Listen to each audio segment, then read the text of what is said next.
आया करता था। अब जब वो घर पहुंचता तो इसके सारे कपड़ों पर कभी यहाँ वहाँ हर जगह पेंट लगे होते। अपने भाई के कपड़े पहन के चला जाया करता था तो वो बड़ा भाई रोया करता था कि मेरे कपड़े में सैरा में पेंट लगा कहाँ से। वो डरता हमारे धोखे भी आ जाता। आज तक उसके कपड़े कम से कम भी 10-12 मेरे पास रखे हैं। निशानी मैंने रखी है, इसका हर किस्म का उसका रंग लगे हुआ से। घर से बहुत मार पड़ी और आइंदा के लिए सख्ती से मना किया गया। लाशऊरी तौर पर एक फनकार इसके जहन में मचल रहा था। अब वो नहीं रुक सकता था। खुद ब खुद रंगों से खेलने के लिए इसके कदम उठ जाते। दिन के बाद सिपाही में खड़े होकर फोटो बना रहा था भुट्टो का फोटो बनाने लग रहा। पूरी रात हो गई, पूरा दिन हो गया, धूप का टाइम था, बहुत गर्मी थी। हम तो अपने कमरे में थे और वो बार बनाने लग रहा था। जिसा कि वो बनाता उसको आँखों में अंधेरी आई, दर्द नीचे पड़ा। मैं भाग कर गई और उसकी बहनें भी भाग कर गई। क्या दिक्कत उसको कसी आ रही थी, क्या हो गया। कुछ नहीं अम्मी खड़े हो मखा तो यहाँ से। मैं उसको लेगी पकड़ कर कमरे में जाकर पंखा के नीचे लिटाया, पानी पिलाया उसको, तो उसको होश आ गया। मैं बोली छोड़ मखा नहीं बनाऊंगा, पूरी बनाऊंगा। उसने पूरी बनाई। एक दिन स्कूल से वापसी पर इसने देखा कि एक शख्स पेंट कर रहा है। ये हस्बे मामूल जहाँ किसी को रंग करता देखते खड़े हो जाते। उस शख्स के पूछने पर इन्होंने बताया कि ये भी तस्वीरें बनाने का शौक रखते हैं। उसने कहा, क्या मैं तुम्हारा काम देख सकता हूँ? अब इनकी तो खुशी की इंतहा न रही, क्योंकि जिंदगी में पहली बार किसी ने इनकी तस्वीरें देखने को कहा, वरना घर में तो सब इस काम को बहुत बुरा समझते थे। इस पर इन्होंने कहा, हाँ मैं यहाँ नजदीक ही रहता हूँ, अभी आपको अपनी तस्वीरें ला कर दिखाता हूँ। हालांकि बहुत दूर रहते थे। दिल में सोचा कि अगर मैंने इनको असलियत बता दी तो कहीं ये पहला शख्स भी मना ही ना करता। अब ये भागे, जितना दम था उतने जोर से भागे और तस्वीरें लेकर उसकी वर्कशॉप पहुंचे। अब पहले खड़े होकर सब पसीना वसीना साफ किया। जब सांस थमा तो उसके पास पहुंचे, बिल्कुल ऐसे जैसे मैं करीब से ही आ रहा हूँ। उसने तस्वीरें देखने के बाद कहा कि तुम्हारा काम तो अच्छा है, तुम्हें तो इसको बाकायदा तौर पे सीखना चाहिए। मेरे एक बड़े उस्ताद हैं जमील साहब, मैं इनको तुम्हारी तस्वीरें दिखाऊंगा और तुम उनसे सीखो।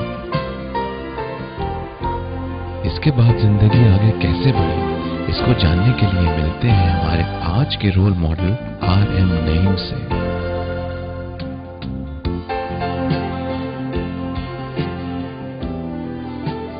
कह लीजिए कि शायद उस दुकान पे जब मैं गया हूं तो मेरा दूसरा जन्म, एक घर पे मैंने जन्म लिया था, एक शायद जन्म मैंने वहां जाके लिया कि जहां मैंने लोगों से बात करना सीखा, उठना बैठना, लोगों की इज्जत किस तरह करनी है।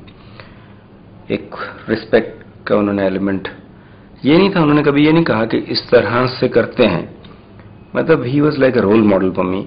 असल में इसका पहला स्कूल जमील साहब की वर्कशॉप ही थी। जमील साहब उस जमाने के एक बहुत मशहूर पेंटर थे, जो कि मंदिरों और मस्जिदों में फूल पत्तियां और मूर्तियां वगैरह पेंट करने का काम करते थे। उन्होंने नईम का शौक देखते हुए इसे अपनी शागिर्दी में रख लिया। अब नईम इनकी बहुत खिदमत करता था। सुबह दुकान खोलता, अगरबत्ती जलाता, जूते उतार कर दुकान में जाता, क्योंकि जमील साहब एक बहुत बावसूल आदमी थे और वो उसी तरह करता जैसे वो चाहते थे। बचपन से बहुत शौक, बहुत ज्यादा जुनून था जिसको। ना दिन देखता, ना रात देखता, ना भूख, ना प्यास। बोले यार नहीं, चलो हम जा रहे हैं होटल पे खाना खाने। नहीं उस्ताद आप खाओ। अरे मैंने कहा चल भाई, बड़ी मुश्किल में जाता था।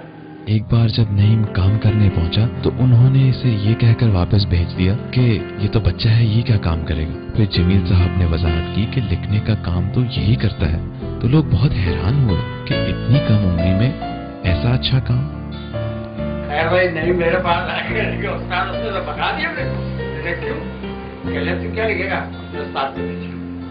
मैं गया, मैंने कहा भाई देखो, लिखाई का काम सब यही करता है, अगर खराब हो तो आप मुझे बताना, और जिस जबान में बोलोगे उस जबान में लिख देगा आपको। सिंधी, उर्दू, अंग्रेजी, अरबी, जिस जबान में बोलोगे।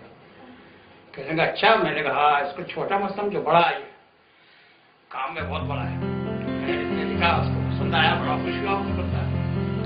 इसका शौक, मेहनत, लगन और फर्मा बरदारी देखकर जमील साहब इसको अब अपनी बेटे की तरह समझते। वो उसे साइकिल पर रोजाना घर से लेकर आते और फिर एक दिन वो भी आया जब नईम उनको साइकिल पर लेके आता। अब नईम ने दुकान का काम पूरी तरह से संभाल लिया था, तो नईम के इसरार करने पर वो मुल्क से बाहर पैसा कमाने चले गए, क्योंकि उन पर बेटियों की जिम्मेदारी थी और नईम ने यकीन दिलाया कि वो उनकी दुकान भी संभालेगा और उनके घर को भी एक बेटे की तरह से चलाएगा।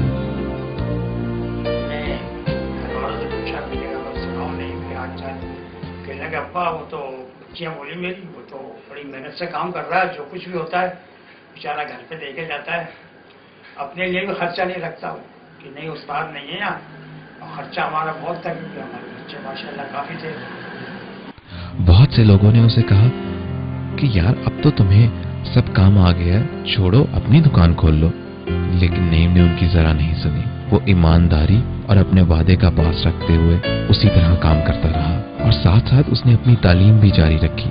FSC के इम्तिहान के बाद कहीं से उसे पता चला, जो कि उसकी जिंदगी की एक बहुत बड़ी मिस्ट्री है, कोई शख्स उसके भाई की दुकान पर एक अखबार की कटिंग छोड़ गया जिसमें NCA के एडमिशन टेस्ट के बारे में ऐड था, लेकिन अब उसके लिए फैसला करना बहुत मुश्किल था। आखिर उसने उस्ताद से ही मशवरा करने का फैसला किया और उसने जमील साहब को सऊदी अरब कॉल कर दी। मुखलिस उस्ताद ने सुनते ही कहा, दुकान फौरन छोड़ो और जाके नेशनल कॉलेज ऑफ आर्ट्स में एडमिशन लो।